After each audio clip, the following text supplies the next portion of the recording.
Drama serial जुड़वा की next episode बहुत ही ज़्यादा धमाकेदार होने वाली है, क्योंकि इस एपिसोड में आप देखने वाले हैं कि किस तरीके से ज़ारा जो है वो सारा को कहती है कि तुम्हें अभी दोबारा से मेरे घर रहना है और मुझे तुम्हारे घर आना है, क्योंकि तुम्हारी फूफो तुम्हें मारने का प्लान बनाने वाली है और मेरे होते हुए कोई तुम्हें हाथ भी नहीं लगा सकता।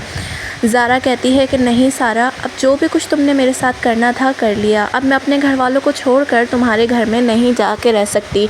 मुझे अपने घर की बहुत याद आती है। जब ही ज़ारा कहती है सारा से कि सारा बात को समझने की कोशिश करो, मैंने काफ़ी मामलात हल कर दिए हैं, लेकिन अभी भी तुम्हारी फूफो का दिमाग मुझे ठिकाने लगाना है। अभी भी वो तुम्हें मारने की प्लानिंग कर रही हैं और मेरे होते हुए ऐसा नहीं हो सकता। मुझे बस आखिरी दफ़ा उनसे मिलने दो और उनकी तबीयत ठीक करने दो, फिर जो तुम कहोगी, जैसा तुम कहोगी वैसे ही होगा। सारा कहती है कि अभी मेरे बाबा ने मुझे बेटी कहा और उनको मैं वापसी छोड़कर दोबारा लेकिन अब मज़ीद मैं हैदराबाद नहीं जा सकती, मुझे कराची में ही रहना है। ज़ारा कहती है कि सारा प्लीज़ आखिरी दफ़ा मेरी बात मान लो। जैसा कि आप लोगों ने देखा कि सारा जो है बहुत ही मासूम और डरपोक किस्म की लड़की होती है और इसी बात का फ़ायदा उसकी फूफो और उसकी बेटियां उठा रही होती हैं। ज़ारा जब इनके घर में आती है तो वो उनके घर का माहौल सही कर देती है, उसके बाबा को भी बाबा बना देती है। हालांकि वो सारा से बिल्कुल भी मोहब्बत नहीं करते थे, वो हर बात का कसूरवार सारा को ही ठहराया करते थे। लेकिन जैसे ही ज़ारा आती है वो ये एहसास दिलाती है कि सारा उनकी सगी बेटी है और जो उनकी बहन है वो ही सबके पीछे है। उनकी बहन और बेटियां आपकी बेटी पर बहुत जुल्म करती है। इसी वजह से जो है सारा के लिए भी उसके बाप के दिल में मोहब्बत हो जाती है और यही बात फ़रहत और उसकी बेटियों से हज़म नहीं हो रही होती।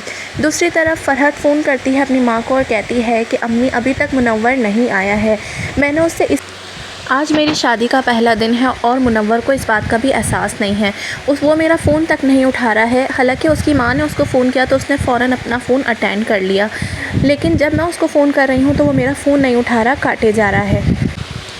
रक्षी की माँ फ़रहत कहती है कि मैं तुम्हें इसीलिए मना करती थी कि मुनव्वर तुम्हारे लिए सही लड़का नहीं है, लेकिन तुम्हें तो अपनी ही पड़ी थी।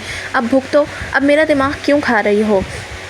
जबकि रक्षी को बताती है कि किस तरीके से भाई साहब ने आज भी सारा की साइड ली।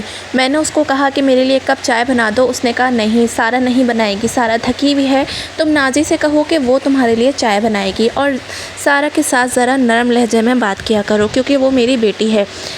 रक्षी कहती है कि एक बार मैं वापसी घर आ जाऊँ, फिर देखो मैं किस तरीके से सारा की तबीयत टाइट करती हूँ। सारा जो है ज़ारा की बात मान लेती है और वो रात के पहर घर से जा रही होती है। तभी फ़रहत उसको देख लेती है और उसका हाथ पकड़कर कहती है, क्या तुम दोबारा से इस घर से भागना चाहती हो? अगर तुम ऐसा ही चाहती हो तो मैं तुम्हारी मदद करती हूँ ताकि तुम यहाँ से चली जाओ और तुम लोगों से हमारी जान छूट जाए। सारा की फ़रहत की बात सुन के सारा डर जाती है और सारा बहुत ज़्यादा घबरा जाती है। सारा कहती है नहीं फूफो, ऐसे ही तो कोई बात नहीं है, मैं तो बस पानी पीने जा रही थी। जब भी फ़रहत कहती है कि पानी पीने गेट की तरफ क्यों जा रही थी, पानी तो तुम्हारे कमरे में मौजूद है। सारा बहुत ज़्यादा डर जाती है। तो क्या होने वाला है नेक्स्ट एपिसोड में जानने के लिए देखिएगा हमारे चैनल को। वीडियो पसंद आए तो प्लीज़ इसको लाइक ज़रूर कर दिएगा और चैनल को सब्सक्राइब ज़रूर कर दिएगा ताकि आपको न्यू अपडेट्स मिल